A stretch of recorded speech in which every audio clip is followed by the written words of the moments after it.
গরমে সবারই নাজেহাল অবস্থা, আর এই গরমে একটু শান্তি পেতে কাঁচা আমের টক ঝাল মিষ্টি ঠান্ডা ঠান্ডা যদি এক গ্লাস শরবত পাওয়া যায় তাহলে কিন্তু মন প্রাণ কলিজা একদমই ঠান্ডা হয়ে যাবে। কাঁচা আমের শরবত বানানোর জন্য 4টে কাঁচা আম আগে থেকে আমি সিদ্ধ করে নিয়েছি। আমগুলো একদম ঠান্ডা হয়ে গেছে। এবার আমগুলোর খোসা ছাড়িয়ে নেব। আমি এখানে ছোট সাইজের 4টে আম নিয়েছি। আপনারা বেশি পরিমাণে বানালে বেশি পরিমাণে আম নিয়ে নিতে পারেন। এই প্রচণ্ড গরমে দুপুরবেলা এরকম এক গ্লাস ঠান্ডা ঠান্ডা শরবত পাওয়া গেলে মন প্রাণ কলিজা একদমই ঠান্ডা হয়ে যাবে।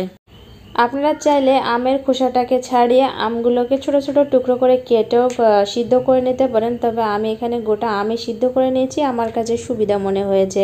এভাবে আমের খোসাটা ছাড়াতে বেশ সুবিধা হবে।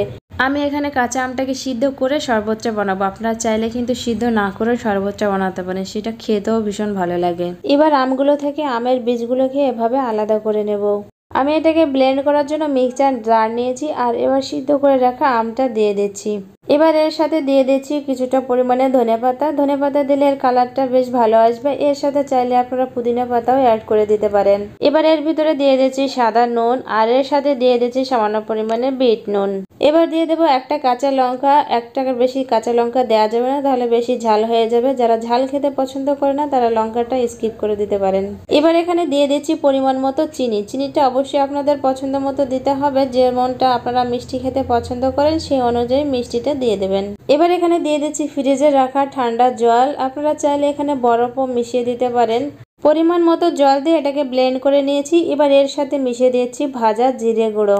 আর জলের পরিমাণটা একটু কম হয়ে গিয়েছিল, আবার একটু ঠান্ডা জল মিশিয়ে নিচ্ছি। এবার এটাকে ব্লেন্ড করা হয়ে গেছে। এবার একটা প্লেটে দিয়ে দিচ্ছি কাশ্মীরি লঙ্কা গুঁড়ো, তার সাথে দিয়ে দিচ্ছি চিনি। চিনির পরিবর্তে আপনারা এখানে নুনও ব্যবহার করতে পারেন, তবে এখানে লঙ্কা গুঁড়োটা দিতে যাবেন না, কাশ্মীরি লঙ্কা গুঁড়োটা নিলেই ভালো হবে।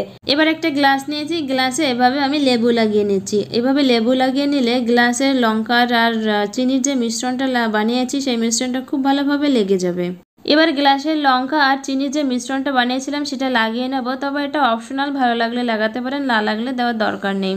তবে এই মিশ্রণটা লাগালে গ্লাসটা দেখতে অনেক সুন্দর লাগে, যখন শরবতের ভিতরে দেওয়া হবে দেখতে আরও বেশি ভালো লাগবে।